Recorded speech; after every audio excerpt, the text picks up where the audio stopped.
I'm Bill and got Eric here. Welcome, George. I'm very happy to have you guys here. Thanks for coming out. All right, well, let's start with the first question and go way back here. Why don't you tell us what it was like growing up in Austin with a theatrical family? Well, it was really cool. I loved the early part of my life in Austin in that situation. My mom was one of the first directors of the Austin Civic Theater, which of course was what it later in Austin has become the Zachary Scott Theater, but it was the Austin Civic Theater, and sort of the scene in Austin then, there really wasn't much of a music scene. It was the hip scene was the theater scene around the University of Texas drama department, and then this group that had kind of spun off and done a theatrical group, and they were really good. And Zachary Scott and my dad were roommates. My mother was the director, down from West Virginia, and they're all going to school at Texas. And they got married. My mom and dad got married, had us kids, and it's all stuff, before me. But then when I got around, I remember being raised with going to these really weird people. I just loved them, but they were different than everybody else's parents. The kids I went to school with usually had pretty straight parents, and these people were definitely not very straight in every sense of the word. And they were all real cool though, and just raised around that. Now, at a very early age, Mama had us backstage building props and helping with things and selling peanuts and being ushers and everything at the Austin Civic Theater. So, plus our reward for that was that we formed a group called the Kinney Kids. And I was 5, and I was the youngest of the Kinney kids. Jerry and Jenny, my older brother and sister, and myself were the Kinney kids. We all dressed up like cowboys and cowgirls and sang songs between acts at the Austin Civic Theater. We had to bring up those big, long, old bar stool type things to get up to the mics, and everybody thought we were just the cutest things. And I got to do two solos. I was the only one that got to do solos. I got to do Big Rock Candy Mountain and Old Chisholm Trail. And how old were you when you got your debut? I was about 4. About 4? Yeah. And 4 and 5 were my big years at the Austin Civic Theater. So that was real cool. I never did get much, I was raised backstage. So performing before an audience never has really affected me in any way like it does some people. I really enjoyed it. I liked the attention. Felt real at home with my mother. It's like, my brothers and sisters, it was like that was our room, kind of, because Mama was always down there. And Daddy was there some, and then their whole thing, he ended up, as we got older, he got out of the business completely. Mama did too, really. They did it a little bit on the side, and the scene kind of fell apart. But all their old theater people, as Austin expanded, the theatrical group kind of dissipated, and some of their kids became wild people. But I think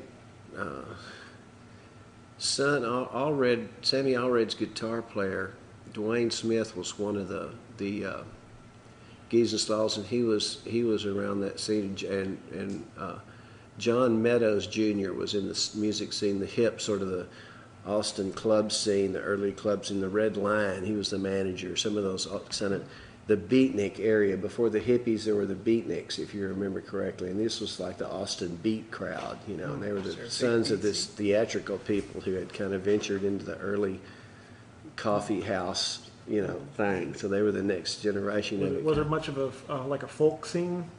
Yeah, there was around these guys, and early people like Alan Dameron and Jerry Jeff Walker. Pretty soon, whenever he finally got to town, back in those days, he was one of the first people that played around, in that scene too, and Townes Van Zandt showed up, and all this a little bit later, early than the real early days of John Meadows and some of those guys, but still, it just kind of evolved, and it just kind of, the beat scene kind of became the place where some of the early music people, started hanging out, and it was cool. Austin was a little town on the river.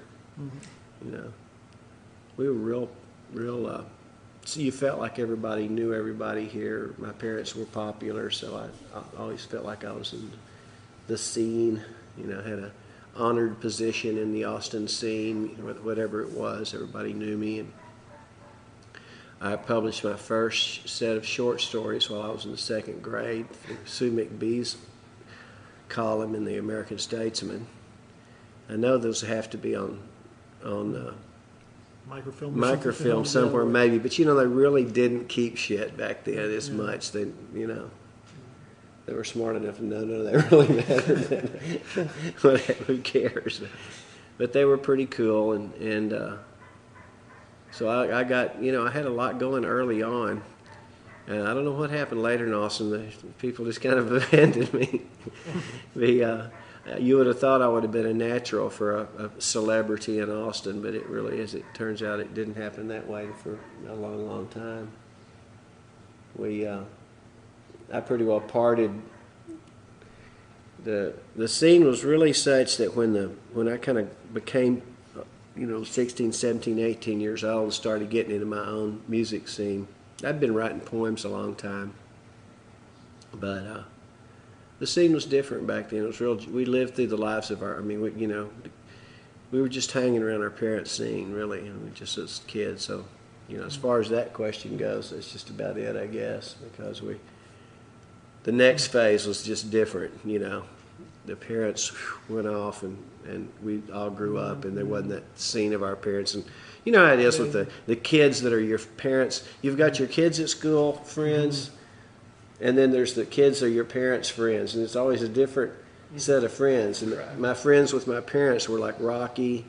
My mom and Rocky's mom were friends. She was kind of in that music scene and the early theatrical scene, and she sang opera, and so they were all connected through that connection. And we were just the kids that were drug along and that they had to carry out to the car drunk, to try to get home. I don't remember anything bad ever happening though. But, how old were you when you met Roky? Roky and the Knights said we started hanging out when we were 8. It seemed like earlier than that to me, and I think we actually were together, but we weren't really aware of who we were. Mm-hmm. It was. I think our mamas probably even had us together in baby cribs and stuff like that while they visited, but as far as Roky and I being friends, I think he probably remembers that correctly. I was real. He said that, and we all kind of thought about it and decided it's probably right. Probably about 8. Now, I think it was when you were around 12, you were a page in the Texas House of Representatives. Mm-hmm. During the 6th grade, or in lieu of the 6th grade. You skipped a grade. I didn't have to go to the 6th grade. My mom was a teacher by that time and worked out a deal. She had been a teacher, and then she stopped being a teacher to go work as back then when they used to call those wonderful women secretaries instead of administrative something or others. But she was a secretary for O.B. Jones when he was a state representative there, and friends with him. And got me a job, and I was making good enough grades to where I got to just bring my assignments home and take tests once a week, and that was all the 6th grade amounted to, unless I was a teacher's pet. So. That always helps. Yeah. So I had a great time. It was an early experience in political reality. One of the wonderful things that I always remember about being the highlight was, I guess, meeting Lyndon Johnson, because he was one of my dad's big buddies, and they'd been raised together, and they were pals. And when he came, he was Senate Majority Leader at that time, the U.S. Senate, and was back at the Texas Capitol giving some kind of a speech for probably some candidate, that was running for governor or something, and he was there. And we got to meet him, and I introduced myself and told him I was George Kinney's son. And he was just so cool, like he really singled me out. It made me feel so proud with all those other pages around there that he stopped and asked me how my dad was, and come see him and stuff like that. It was just great. And the other thing I learned was that all the representatives that came up to the Capitol got to have 2 secretaries on the state payroll. One of them was a full-time and one was a part-time. And one of them was usually, had her hair pinned back, had glasses, could have possibly been a little overweight, but very intelligent and efficient, and could type like hell, and used typewriters back then, of course, and had typed good and just did all the work. It was just the stereotype of the badass secretary, could do anything, and all your shit would somehow get all together before the meeting because of her, and the other one would drive up in the sports car at about 4:30. And it's obviously some UT co-ed or some, local beauty, that would come up and honk the horn. And that was the part-time secretary, and I thought, this isn't too bad. I wouldn't mind doing that. I might run for office. So the person who asked this question, or submitted this question, wanted to know if you knew Billy Lee Brammer. And I didn't recognize that name at all. I didn't know whether he was another page or a political figure of the time, or I don't know, but I don't know who it was. Okay. Those are easy. Yeah. No. Okay. Well, can you describe the environment in Austin in the mid '60s? I guess at the time where it kind of passed from your parents, scene to your scene. There was kind of a void between those times, whether it was one of those things that there wasn't a real void there. It was only that I was just not there, so it was a void to me, or whether Austin really went through one of those little mini dark age periods where nothing was really happening and something else reorganized. I think kind of that's what it was, because I was aware enough just to being a kid in there that I think I would have known. Everybody was, it was the Elvis thing, but Elvis wasn't right there. Nothing was happening there. Then the 60s came along, and the 60s sort of, for me, and for me, like in the 60s in Austin was high school. I graduated in '65, so from high school and beyond, the early years of high school, the last years of high school, we had a few bands. There was the invasion of the Beatles, there was Bob Dylan, and everything changed from that. That was it. That was Roky and I had been kind of weird. We'd been friends, and we'd tried to play some music. I was a poet, and I'd been trying to get Roky to show me some stuff so I could put some of my songs to music. And we hung around a lot and had paper routes and had girlfriends and all the things anybody else would do. But we'd be out at night a lot, and we stayed up a lot, and we found out about wine and whiskey sooner than some of our peers. But no pot, nothing like that was even anywhere in the scene. And it was just unheard of. It was nothing like any kind of drugs. Every now and then, I think when we first started doing music, we'd do a few Dexedrines or something like that before a gig to stay awake. But it wasn't a big drug scene by any stretch of the imagination. But, with Bob Dylan and the Beatles, the whole music thing, we grew our hair long, long meaning like down to here, and started trying to sing, and get some of those harmonies like the Beatles did. Plus, of course, Bob Dylan, the lyrics, we were realizing that the folk scene really was saying a whole lot different thing than what we really just first thought of. It was saying about sad songs by Peter, Paul, and Mary, about four winds blowing somewhere, And while we appreciated that, and there was obviously art and beautiful music, it was just, Dylan was just something else, man. He was a political commentator, current events, and right up and past where you were, it was like something was happening, and like he was right on the edge of it and telling everybody about it. And the people that were listening were going, yeah, there was this, man, this is the direction it's going, this is a completely different direction. And that started happening. It started taking a few bands in Austin, and then from that went into the fairly well chronicled sequence of the bands in Austin. Although I think I tell my version of the story different every time, so it'll be worthless historically, but at least chronologically. But Roky and I had a band called the Fugitives that was early on, and then he kind of split away our senior year in high school. We kind of split up friendships for a year or so. I hung around with some different people. And then we kind of got back together, and he started the Spades, and the scene started really happening then. And then we started finding out, of course, that there was a scene that was happening already. You know, that our little niche of South Austin was one part of it, but that around the university some stuff had been going on. You know, So that was the folk scene. the folk scene had itself started kind of turning into stuff, and there were, you know, guys like Houston White and Ed Gwynn and Charlie Pritchard started becoming noticeable in our scene, and we'd hang around with people like those guys, and they corrupted us completely.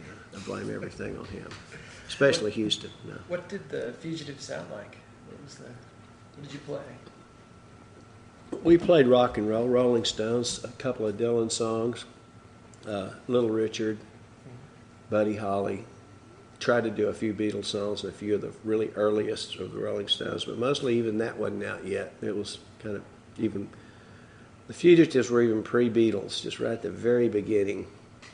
And mostly Elvis and Jerry Lee Lewis and Jimmy Reed, you know, Big Boss Man and all that kind of stuff, and Memphis, you know, Memphis, Tennessee, stuff like that. A little bit of Ray Charles that we could eke out, you know. But Did the both of you sing, or was it just you singing? no, we both sang. We both sang. Cool. We both sang. You And we mentioned, oh, sorry. go ahead. Well, you mentioned we were on the radio that you also made some movies with Rocky. We made that is a definite stretch there, but I'm sure I did say it. But making our film career together, I think, as far as I know, consisted totally of, we were on camera, and I don't know what happened to the film.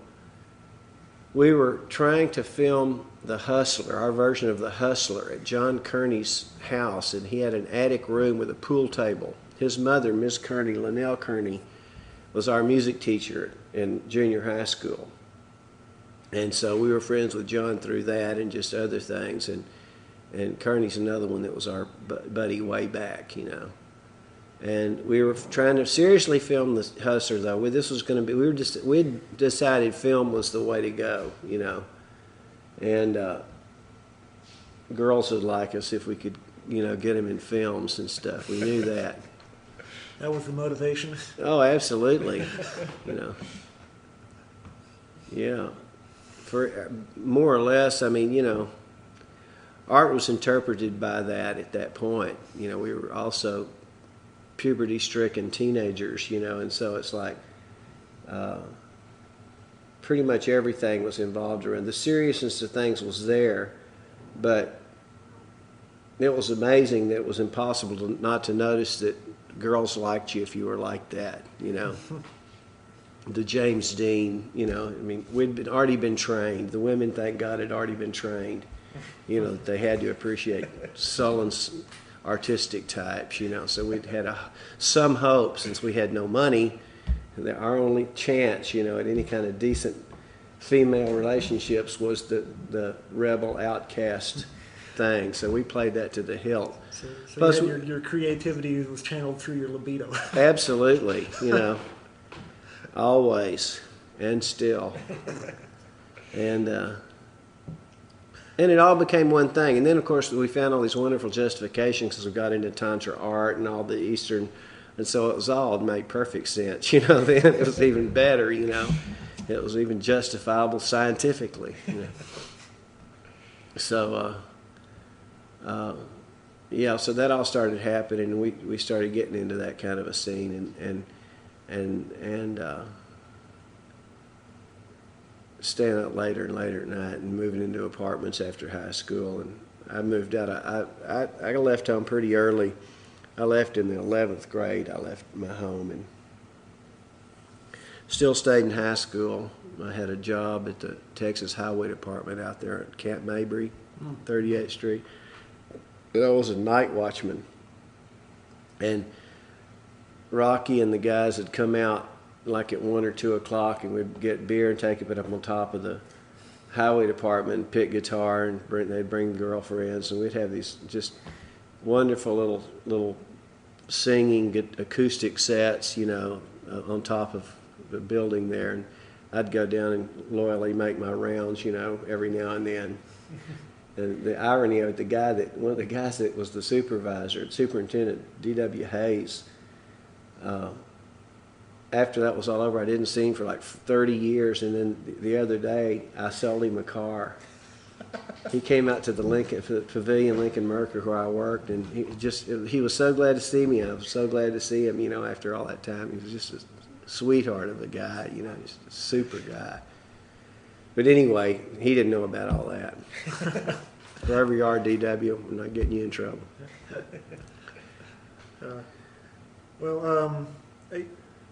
Let's see here. Yeah, I'm glad you're asking questions, because I really get to a point where it's just all one thing. Well, someone want to know if you could tell us what the ghetto was like. I guess, that's gotten kind of legendary status. Was it just like cheap university housing, or, what? When you wrote that question, I thought it was pretty sharp. That was one of the ones I told you. I thought that the people that put together these questions, they're all good questions. That's one I had never heard. That was, I'd never heard of anything in Austin ever being referred to as the ghetto. I really never had. I assumed it meant, and so this is totally an assumption, that it might have been cheap university housing, because there were several sections in Austin that were definitely hippie hangouts, up on Castle Hill right above 12th Street and Lamar. There was a lot of heads that lived up there, a lot of music going on, a lot of business being transacted, a lot of stuff happening. And so that constituted the scene. And there were several enclaves throughout the university area, and certainly it had everything to do with cheap houses. Those big old Austin houses you get for $50, $60 a month with 10 bedrooms, it's like you could afford to live there and be in the scene, And of course, I was kind of, for the long time, and I don't know whether it's the thing that kept me from ever being really accepted in the Austin scene, even though I was born and bred there, was that I was always kind of the poor little rich kid, although my parents had never been rich. But we did have status, and we lived in a big mansion in South Austin that was like a 200-year-old stone, house. It was a beautiful mansion that my people had built generations and generations ago. So are you from the Kinney family? The Kinney Road was named Kinney after? Avenue, yeah, Kinney that was Avenue? our family farm at one time. I remember walking up Kinney Avenue, it wasn't paved, dirt road, to go up to the little store up there with a nickel to get a Baby Ruth, as a kid, trying to get my sister and brother to walk up there with me. I was too little to go up there by myself. But yeah, that was all the streets up there, Dexter and Virginia, and all those streets are all uncles and aunts' names and family people from Kinney's. And so, even though I lived in the scene, when I got out of that and started going to the University of Texas and all that, it was like we still owned the house. And so I didn't live at home anymore, but it really was, to me, it's just different when you're from a town than when you're not from a town. Towns that I've gone to, like when I was up in Nashville, I was different than the people that lived there, And I kind of enjoyed that the differentness. You really felt like you were one of the people that were really out on the island together, instead of, well, I'm on the island, but I've got a helicopter that can come pick me up anytime I want to. And I would be misinforming you if I gave you the impression that because of that I had some kind of protective shield around me, because I never did. I was probably under more scrutiny from the law and other sources because I had been, right now, they know everything that happened to me since, I knocked over the girl's chair in second grade, So, I've got a record like 10 miles long, and to my knowledge, I've never stolen anything or hurt anybody. But it's like, you can't leave that behind in a little town. When you grow up, it's like everything I ever did. So it didn't take long for them to figure, oh yeah, George Kinney's up to his old tricks. Now he's busting the law, and we're going to bust him, So the law was after us all the time. Whenever the grass thing came in, it was like I was a prime target, so was Roky. And of course, the elevators were the first to go, So I guess And maybe that scrutiny, that constant oppression, you think that had something to do with psychedelic music basically being started in, I guess, in Austin? I think a lot of there's it's a good question. It's a hard one to answer, and it can't ever really be answered. But every time it's asked, I try to my best to say it as clearly as I can. And it's like, of course, with anything that dynamic, there are multiple influences that result in the outcome of the behavior of not only the individuals involved but the scene itself. Well, in Austin, there were a set of dynamics that seems to be natural to have produced that. I've talked about that before. The university scene was a scene of intelligence. Although you probably wanted to know that last night on camp, but that's intelligence too, man. Hook 'em horns. I love you. I do. But anyway, it is. It's a great source. It's a great resource. It always has been, of intellectualism, of ideas. And I say intellectualism, but what I really mean, that's a term I don't even really espouse to be necessarily good. But the ideas that were available, that's good. And the freedom of expressing those ideas, that's good. The diversity of ideas, the vast wealth of ideas that it brought to this area, that's what I contribute to be. That's what I would say assess as one of the main contributing scenarios that let Austin be what it was as it became the home of the 13th Floor Elevators and the Golden Dawn and all kinds of other stuff to come. But that scene, it made it. There was a home there for it. There was fertile ground, for some of the newer ideas. Now, where the new ideas came from, if you believe that new ideas come from a hierarchy of being that are transmitted esoterically throughout civilization at all times, and certain people pick it up, preserve it, and carry it on, you can, according to your education and bend, you will assess it in different ways. For me, it's become certainly plausible that there actually exists an objective force that tries to preserve esoteric knowledge on Earth. And esoteric knowledge just meaning knowledge of everything, as much as the human mind and beyond what they can get now. If there is another level, then what is it, and what stages do you take to get there? What is the next level of evolution? It's a perfectly legitimate question. But to answer it, you have to go beyond the bounds of the natural, or because of what Einstein said, that you can't solve necessarily a problem from the level that created it. In fact, you necessarily cannot solve a problem. So if you had a problem of intellectual barriers or ideas that didn't conform with behavior, or what was wrong here? We were living one way and in World War II in another. It's like everything got to a place of juxtapositioning where it was perfect for a revolution in thought. It was the rebelliousness. It was the perfect ground for an intellectual revolution.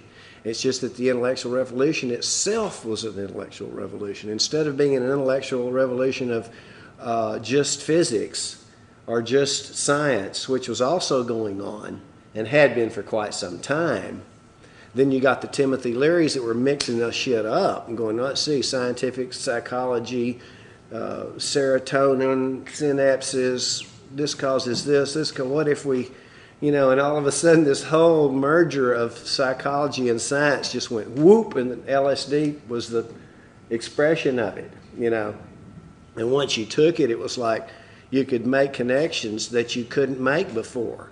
Physiologically, it's the mimicking of LSD with serotonin, I think it is, that makes, at the synapse of the nerve endings, possible connections that are not made in the human mind in a normal state, period. I mean, it's physiological. I took a course in biophysiology. And oh, that's what the shit was going on that night. But I mean, it was real, but nobody knew. And the beauty of it is if you explain it like that, it's the sum is much more than the parts. You can say all this crap that I just said, and it's true, and I studied it, and I became very familiar with it. But it was only a small portion of what was really happening, and that's what it always is. It's what's really happening that is the thing, and then everybody struggles after the dust settles to try to explain it, put it, and categorize it. We're human beings. We're naturally inquisitive. We want to use our intellect, and we'd struggle and try and come up with different things. Some of it lasts this long, some of it lasts this long, some of it falls by the wayside, some hangs with you. But all of that is just an attempt to explain, which we seem to always have to do or want to do, something that just is. And your consciousness of that, what is what it's all really about.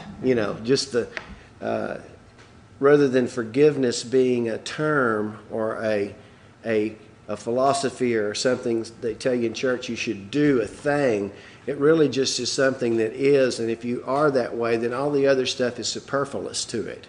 Everything is, it's the being that is really everything. So those types of ideas are at the base of everything, even created matter for that matter. But I mean, societally, it really is the basis of most things. And so people say, well, you don't really have to understand it like that. And you really don't.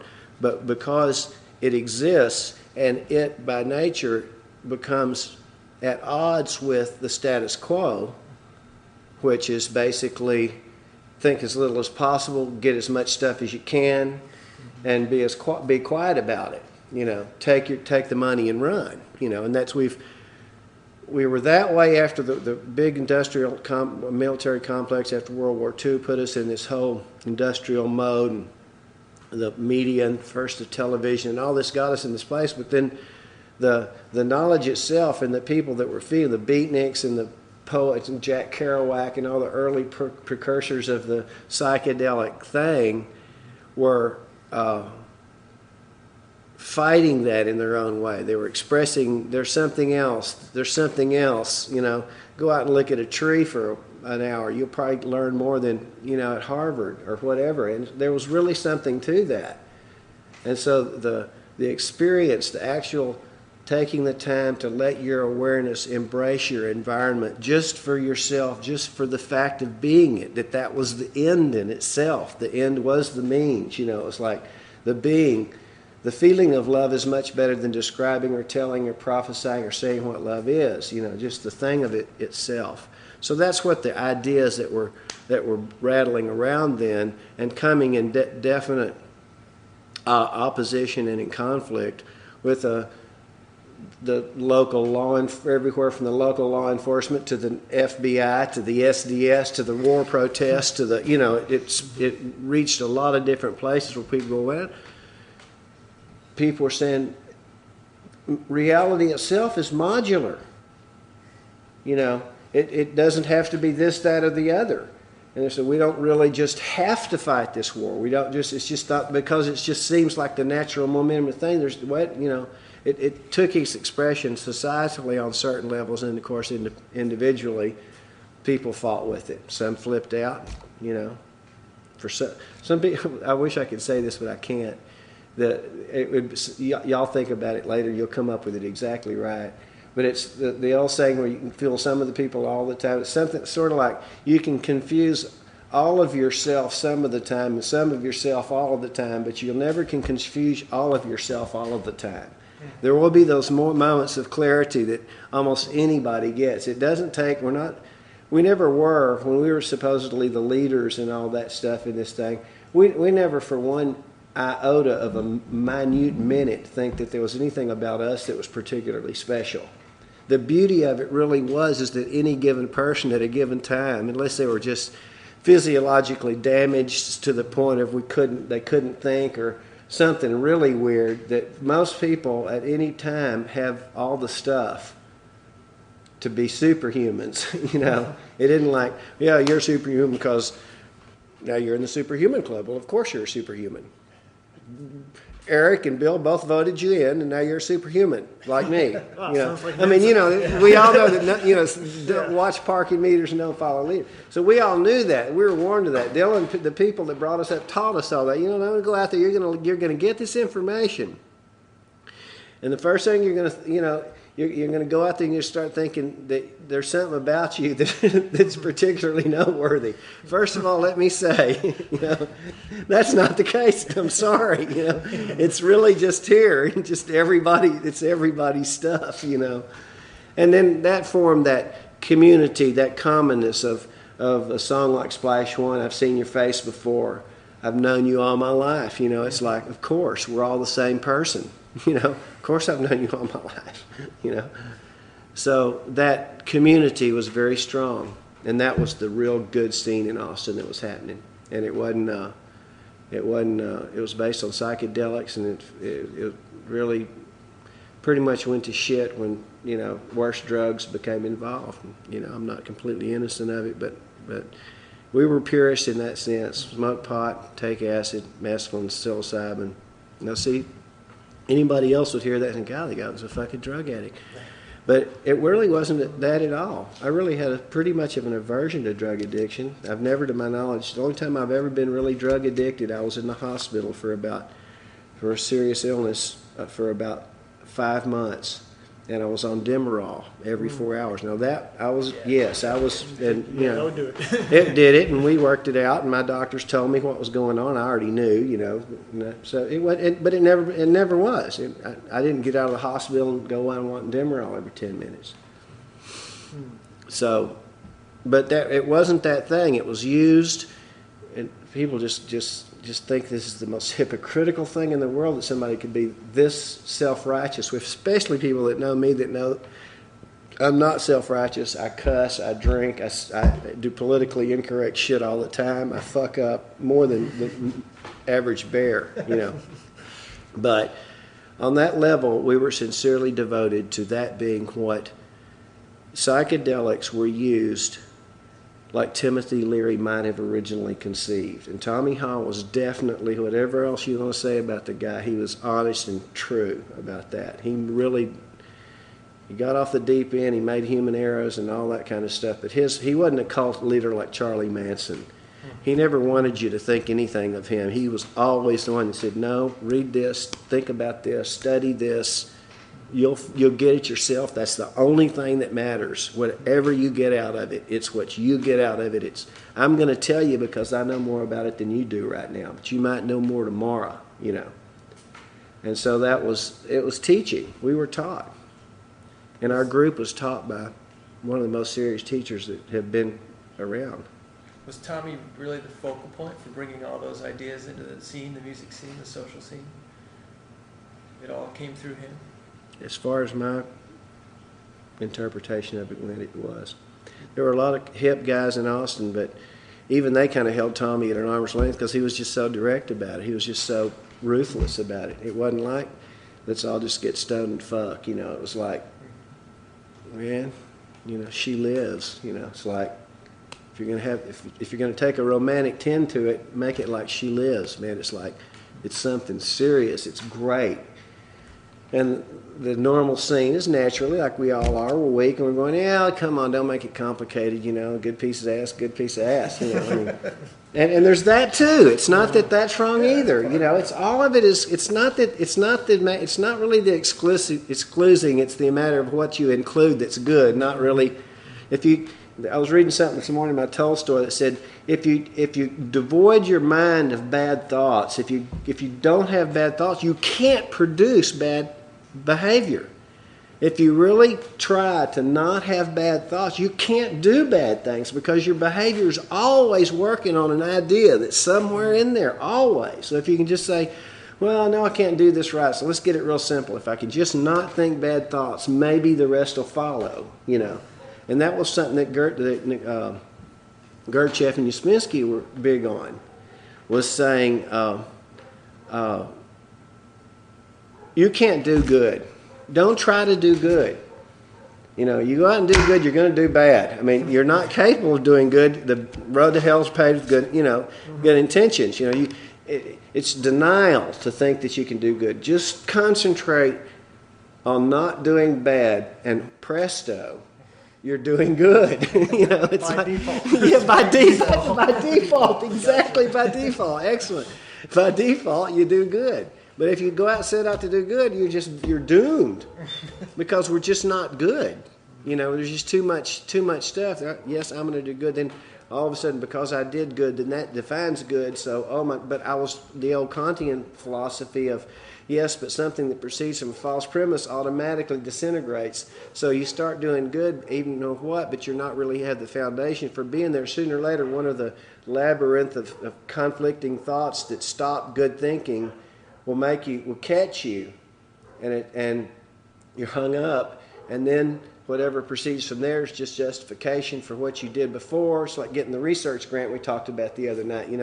Yes, we finally decided two things can't be at the same place at the same time. Okay, we discovered this, and somebody's paying us thousands of dollars of research to do this. Well, all of a sudden, then if you found out they could, what would you do? Oh, I got to tell all these guys now. I've spent 25 years telling them that two places can't be at the same place at the same time. Hang on just a minute. Like this or like that was simply because it was our music. And if you can't say anything else about Roky and me and a lot of other people, we're the kind of the center of this now is Roky, around Roky, and because he was just such a great rock and roll singer, he's a beautiful cat, and he was a leader without wanting to be a leader, just because he was dynamic. It wasn't like he ever told anybody you should do this, except he did. I'll take that back. He's always told us we should be for peace and wonderful little cult following, things like that are just the most wonderful general rules that anybody would ever make. He was always that way. But the music was that. It was people growing up. It was art. It was all art. It was self-expression, innovation, trying to make sense out of stuff and expressing it through music. And if what you were trying to make sense out of was the difference between feeling and intellect, then that's what you did. And if you saw music as the perfect body of that thing, that's why music was taking apart as opposed to some other type of form of media, it was simply that it's so conducive to that by its nature. The structure of music itself and the harmonies involved and the counterpoints, the actual structure of music is exactly the same structure of thought forms or matter.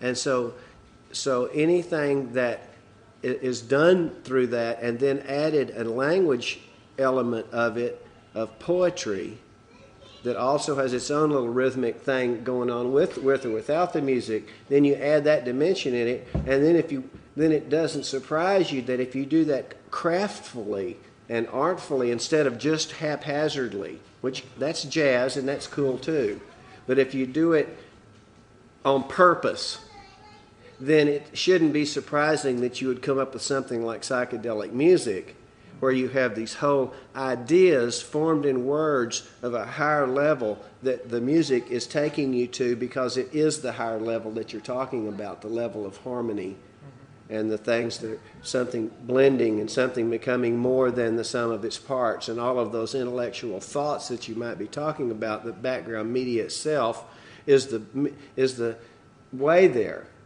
So the total experience actually does elevate you. It's not just saying, I've got levitation, or leave your body behind, or some of that stuff, or beyond your body there lies another way, or whatever the stuff is. These are not tried expressions. These are not stupid little things that we said to try to be cool. It was like crafted, everything about it meticulously done, and yet we had to, the goal was to do it in totally rock and roll, let yourself go, let the backbeat dance. It's like, it's not anal retentive. But it's still precise. It's that combination of of things that juxtapositioning of ideas that formerly couldn't mesh, but that somehow do, and that's music. I mean, that's what music is, and that's what our music was, and because it was that, and then they came up with the term psychedelic, and then it got kind of in a bad turn because then the whole drug thing became the dominant factor of it, and then it was, let's just get fucked up. Then we're psychedelic musicians. We're fucked up on drugs. We're playing music. We turn the amp loud up, and it squeaks for 3 days. Hey, put it on tape. Some fucking asshole will buy it, Yeah, take a bunch of studio musicians, do a pseudo Eastern raga thing, and then you're get a guy that can sit there with get a sitar and twang it, or something. And God bless the sitar players because they were doing the thing we were talking about earlier. They were the real guys. But to do all this and just put it together, and the drugs it just got out of hand. It was the tail, like this wonderful movie about the tail wagging the dog that came back politically with the media creating the war. It was really like that musically. It's like all of a sudden the tail became wagging the dog, and the drug dealers became the ones with power because they had the money, because it had already degenerated into a material whole marketing thing. And so then it wasn't the musicians that had any control over anything. It was, first of all, the drug dealers who controlled that because they were controlling most of the illegal money, so they could make the scene happen as they saw fit. And they started getting the girl. So the whole plot in the novel changed because the other guys started getting the girl. And it's like the bad guy. But and then of course that didn't realize that was a manipulative thing of a lot of other larger entities that were manipulating the market over the whole country. Mm-hmm. So when we lost the one little rebellious force of this purest golden dawn, these are the ideas. Take them forth, make them your own. Let's build a stalwart of ideas to protect us from the things that are going to come. The thing that was going to come was this whole marketing ploy, this whole onslaught of heavy-duty brainwash marketing that we have certainly experienced. Yes, we were right, it did come. And so it's how we've survived. Well, we've survived the same way that we said we were going to survive, is that we've done all, that thing to the best of anybody's ability, and the ones that got it did the best they could. We did the best we could. The people that were around us did the people that heard it from another source completely, but were on the same kind of a thing, did it in their own way. But they found themselves in a caravan, in the Tommy Hollerich always liked, like Noah must have led, slip inside this house. It's like, that was all about people get ready. Dylan, the times they are changing. It's hard rain's going to fall. It's like the world is changing. Well, man, if you think he was talking about 1965, brother, open up your eyes. It wasn't that. It was like the times, they're changing. And it's like, it's a whole anthropological long-term thing. And it's like you got to get ready and preserve these things or they get selected out, So which direction are we going? We now have consciousness. We can almost self-evolve. But the power of the market and the power of all that stuff, the power of the beast, it's like, it's heavy and it's strong, and it takes a lot of fighting. My band members are always getting on this, and we're not making money, George. You just got to do this for fun. If you're not getting fun out of it, we're not making any money. Why are you doing it? I said, look, here's one of my most unpopular things. No, it's really not fun for me. I go to fucking war. Every time I get on stage, it's war, it's battle. I do it all the time. I sort of like it because I'm a warrior. Naturally, I like the fight, but it's what it is. Fun's catching redfish in Rockport. Not that I'm against fun, but music is not really fun for me. I don't see us really as entertainers. It's your work. It's work, and it's like if we can make people feel something and dig it, I don't know whether that's really fun or not.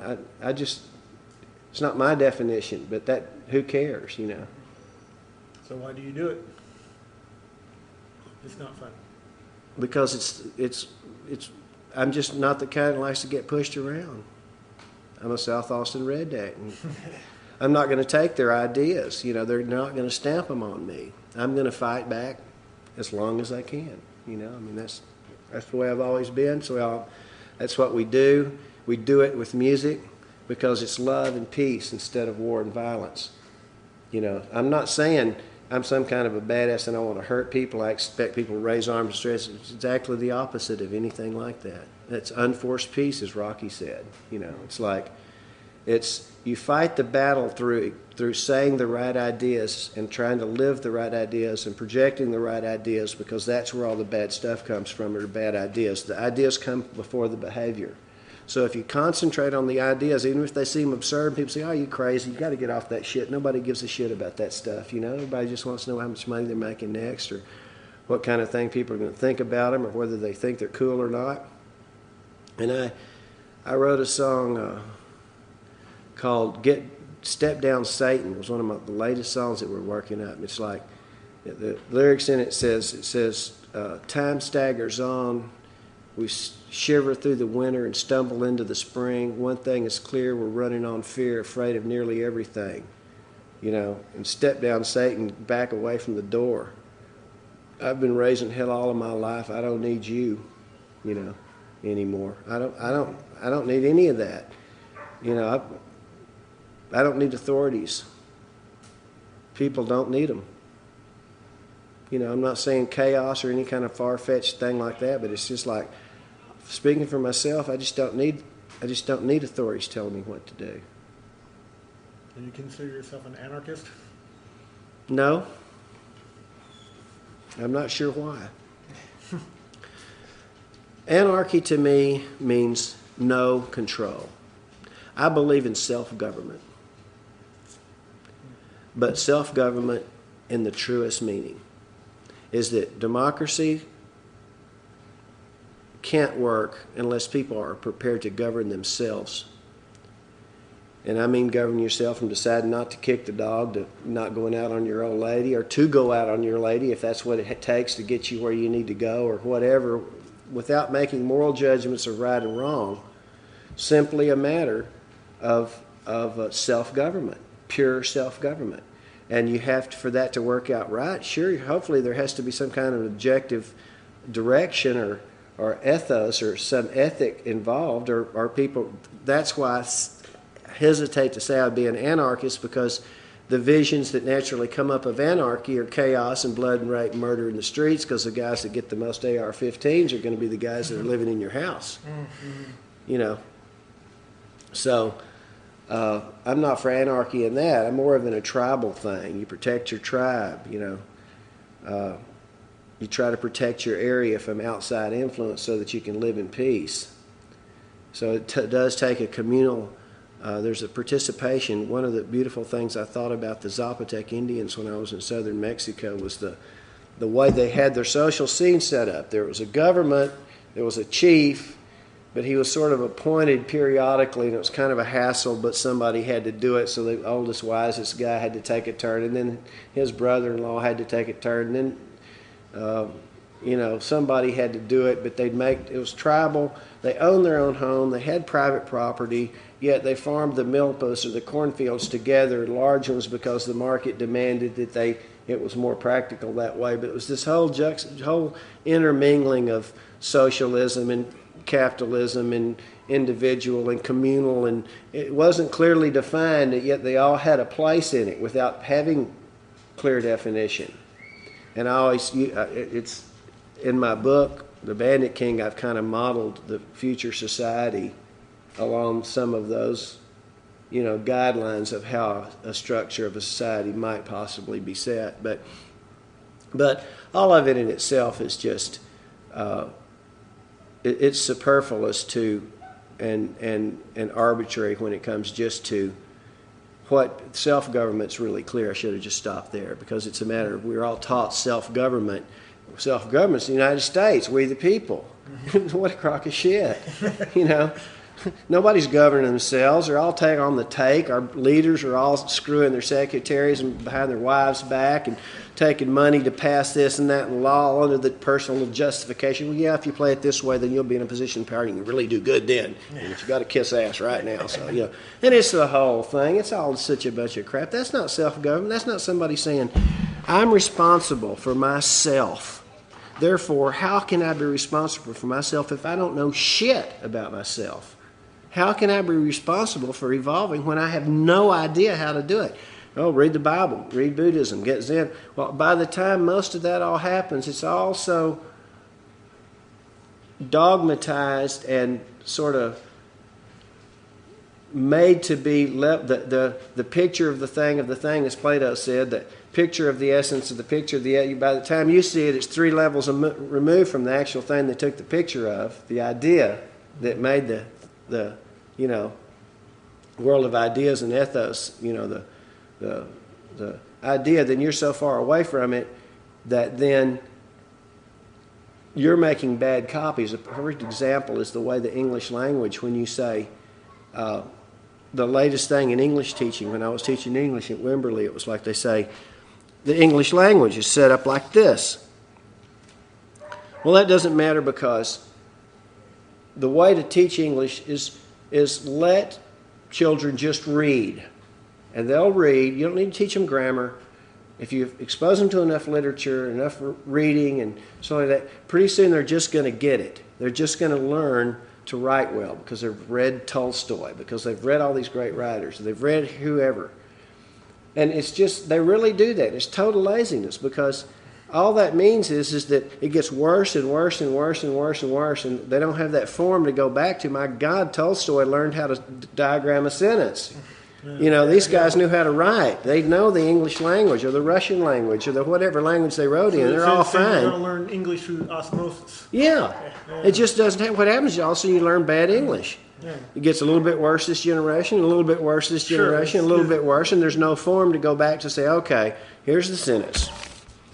Verb, noun, verb, direct object, whatever you've got. Yeah, it's a pain in the ass. But it's the only way to preserve something. Well, being is like that.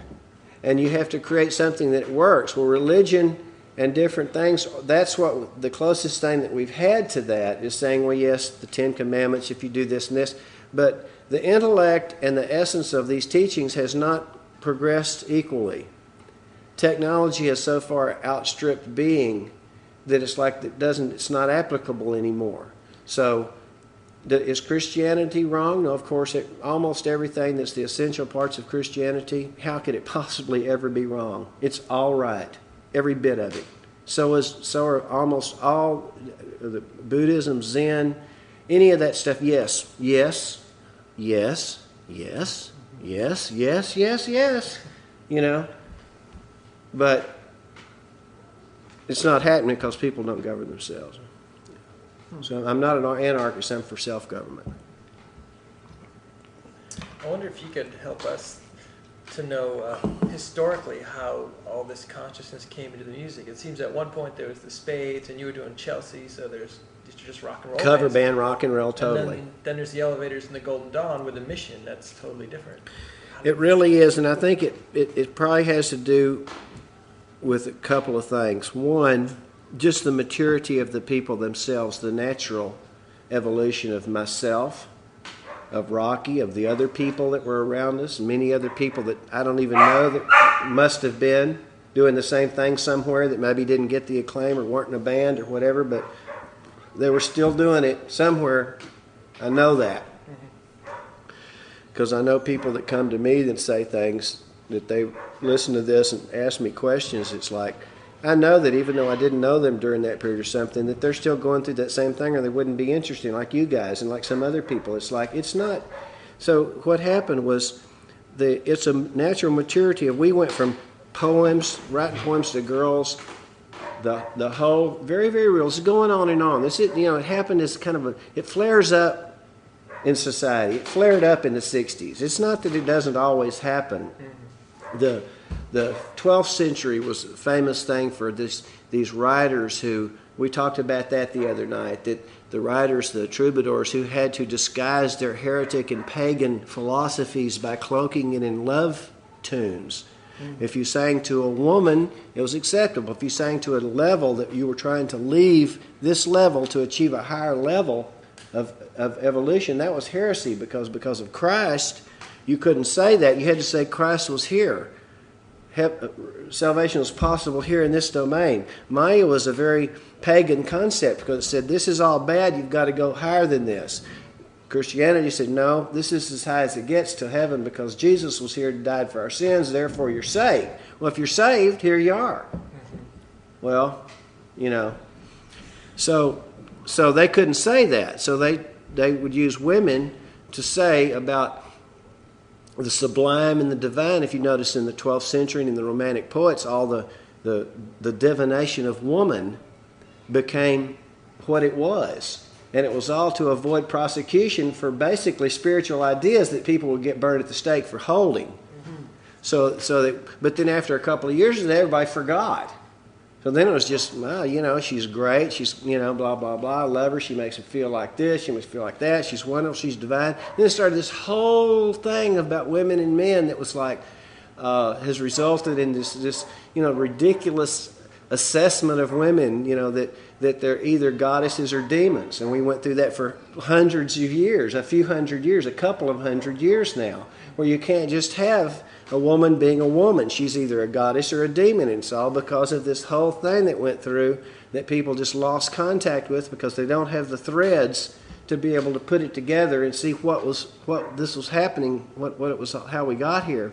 Well, the same thing happened kind of with the music scene in Austin in a microcosmic kind of a little little fishbowl way, but it was profound because it's had a lot of influences all over the world. There was a certain group of people that went through this metamorphosis and they matured and they took their basic backgrounds of creativity or art. If you wanted to take two people in particular of the many, you could take Roky and I and see that our background, we could have been cloned to be Hitlers, but we weren't. We were cloned to be artistic people. Not cloned, but our natural background led us to this place so that when all of a sudden the form was there, we both latched onto it in our own ways, definitely, and differently, but still enough of a together way that it was like the music that we were involved with and the other people and the scene itself that evolved around that group was definitely that thing that you were saying. How did it come from Buddy Holly to Within You, Without You, George Harrison's song or something? It's like, because he did something like this too over there. It's like, it was like, that whole thing, the actual growing of the man or the woman into maturity and realizing when I was a child, I spake as a child, now that I'm a man, let me deal with manly things. It's like philosophically you grow up and you realize that all that stuff that was the Big Bopper and all that stuff was a place, but it was all something else that you were growing out of, but you didn't want to lose the essence of it. But it had to go into a new level of it, a more expansive level of it, technically a multidimensional level of it, of the same thing. It's all the same thing. All of it is. It's just a matter of how many dimensions of it you are conscious of at any particular point in your own growth. That's the only thing that would cause any change in anything or any motion, is just how much more you are aware of something. If it's all one thing, even motion's an illusion.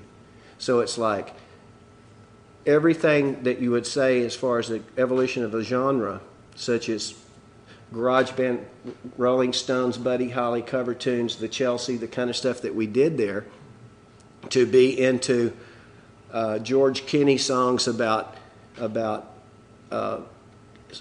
evolution and all the stuff that I was into and the stuff Tommy Hall was into and stuff many, many other people were into, if they were, and all of that whole thing of espousing ideas musically was an experiment that was by the fact that y'all are here asking me questions, it had to have had some success. But Clearly. it seems just at the time just a total miserable failure as a media, because it just got stamped out at such an early. I mean, how long did the Elevators play? A year?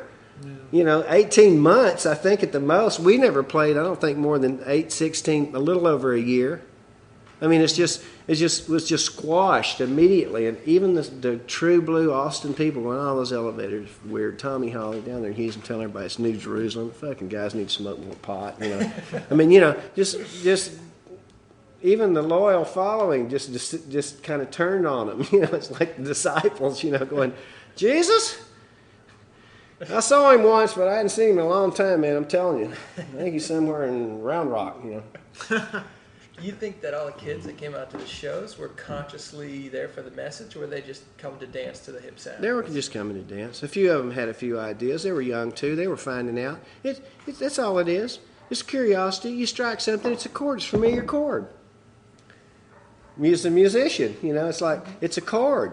They get on it. They're vibrating to it. They're a string. All of a sudden, they're doing it. And how far their mind picks up on what they're doing and what they want to do with that is individualism.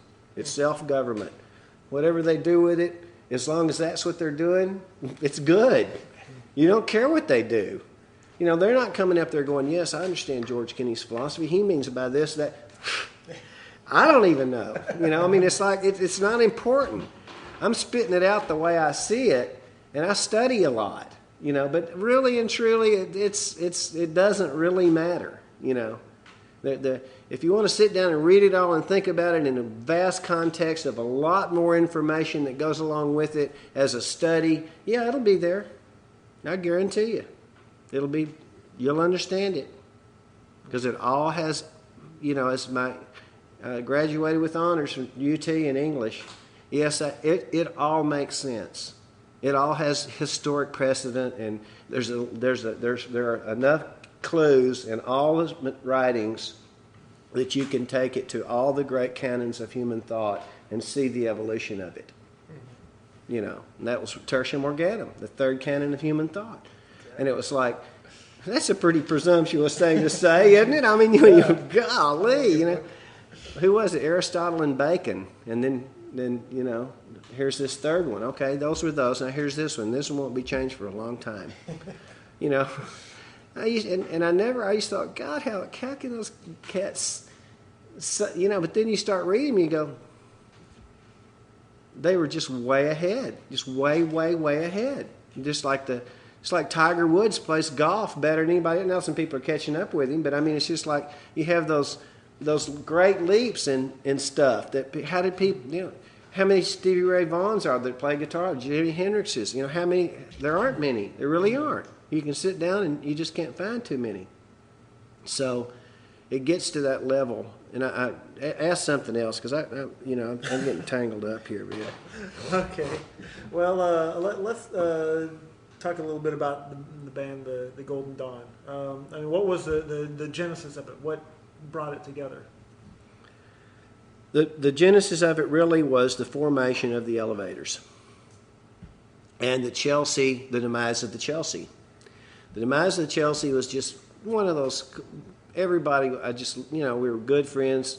Everything was good. But the music, I was wanting to start becoming a writer, rather than just doing cover stuff. And a couple of the guys in the band were into my trip, and, a couple of them really weren't. And it was like, you're blowing it. We got a good cover band. We got gigs. So let's just keep it going. I'm going, no, I don't give a shit about any of this stuff. What we need to be doing is like, we need to be the Austin, Dylan, Stones, Beatles people.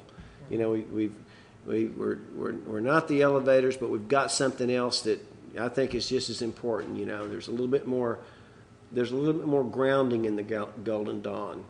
The Elevators, Tommy was from Tennessee, came from a real we were all hunters and fishermen.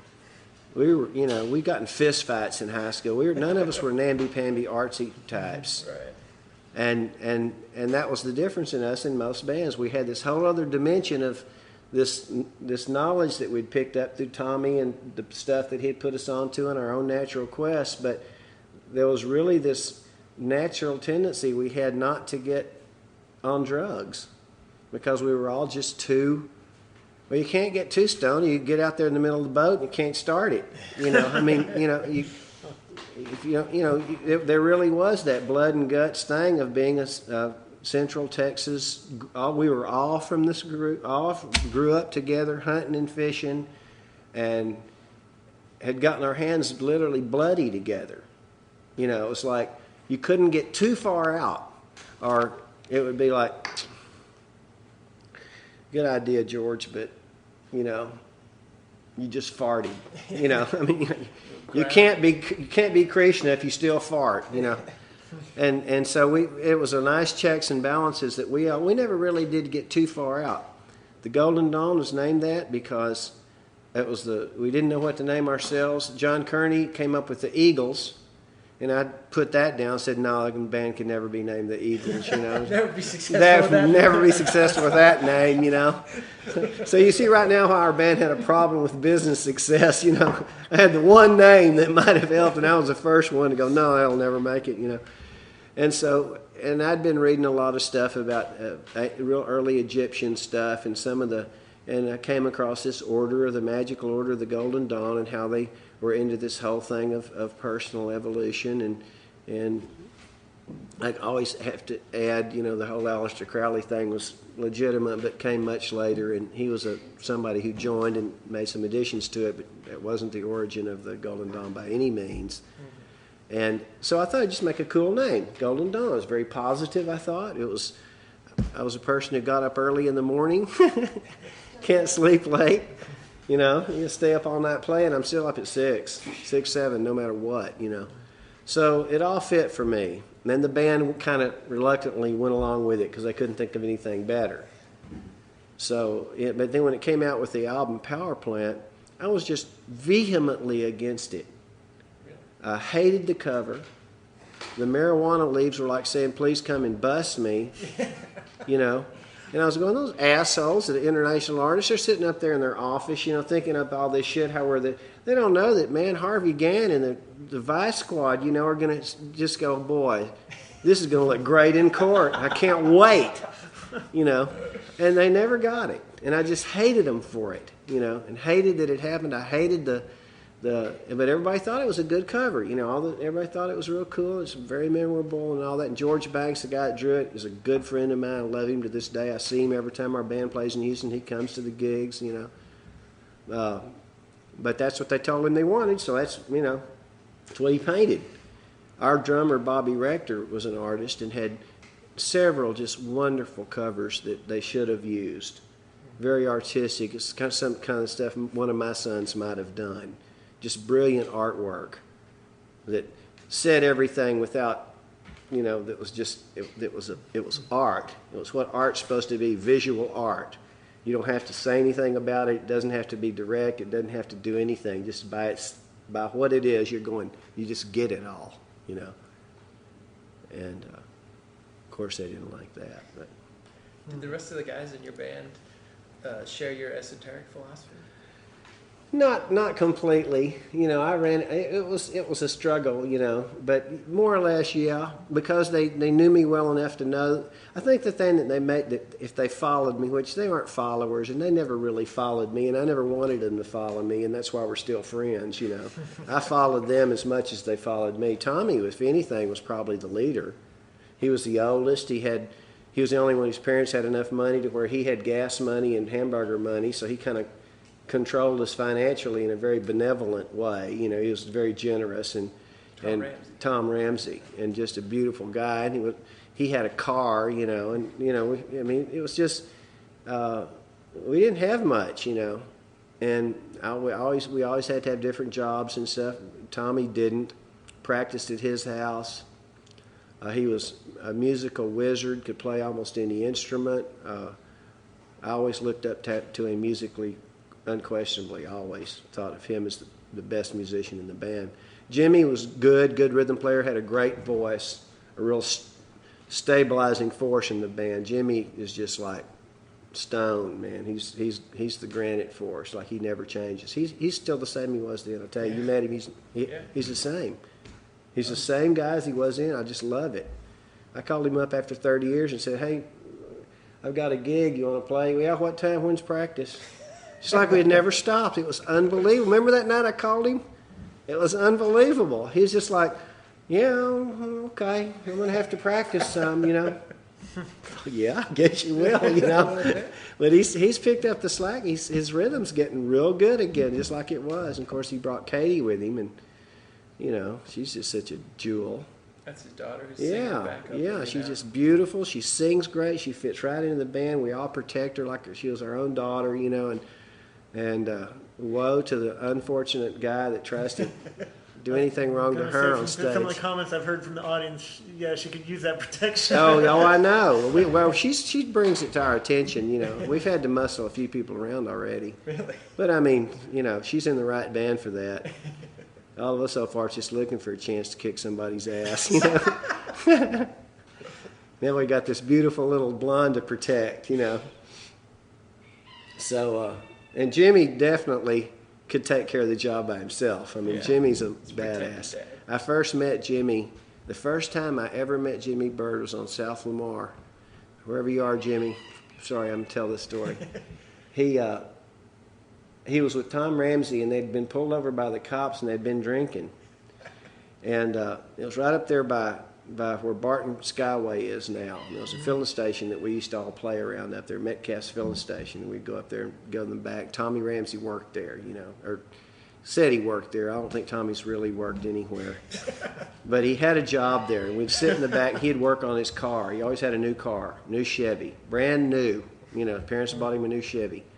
So we'd hang around the garage and play songs in the back. Somebody always had beer. And they'd been drinking. They were driving. They got pulled over by the cops. And this cop came up behind Jimmy and grabbed him. Although he wasn't resisting arrest at the time, that just didn't go. Jimmy turned around. I couldn't believe it. First time I'd ever seen anybody actually just deck a cop. Just knocked him down. And the guy was down laying on the street on South Lamar. And they all got away. We all ran, you know. Back then you could run from the cops. I don't know. Nowadays you can't seem to run from the cops. But we used to do shit and just ran, you know. We didn't confront him. I mean, he got a lucky punch in and then we ran, you know. It's kind of, you know. But after that I said, I've got to have the guy in my band, you know. This is definitely a guy has got to be in the band. So we got him in the band the next day. Where did the Golden Dawn play? We played more in Houston than Austin. We played at Vulcan before it became the Armadillo. You know, we played a couple of gigs there. We played a few frat gigs that never went over too well. Played at the 11th Door a few times down on Red River. Played at Love Street, Catacombs down in Houston. We played several gigs down there at the University of Houston a couple of times. We didn't really play a lot of gigs. Played at the Coliseum with the Elevators once. Really? The old Coliseum, yeah. People just, you know, we were really tagged early. The Rag, I don't know if you remember, way back in the University of Texas, there was a rag called The Rag, the University of Texas underground newspaper. And they just slammed us. They hated us. You know, I was nothing but a cheap imitation of Roky Erickson, and our band was just weak, you know, just total copy band of the Elevators. And Rocky used to just get pissed at him and just call him up and tell him, you fucking idiots, you know. These guys are not, you know, we're all doing this together. And, you know, I mean, he would be pissed. Tommy, too. Tommy and Rocky were really great defenders of the Golden Dawn. They never put that kind of shit on us, or they helped us every way they could. You know, they were good musical brethren. And, you know, they deserve, they were very ethically and professionally true to us.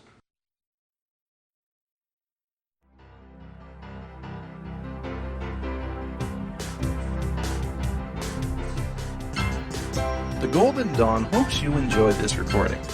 It's free to trade among the fans. All the band asks is that a $3 donation for each disc copied or downloaded be mailed to Golden Dawn, P.O. Box 405, Cedar Creek, Texas 78612, USA.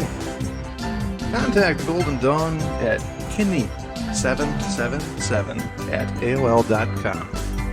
Visit the Golden Dawn webpage at www.neptunepinkfloyd.co.uk/GD/. Additionally, the legendary Golden Dawn is open to playing anywhere. Contact them at the addresses given or through their website.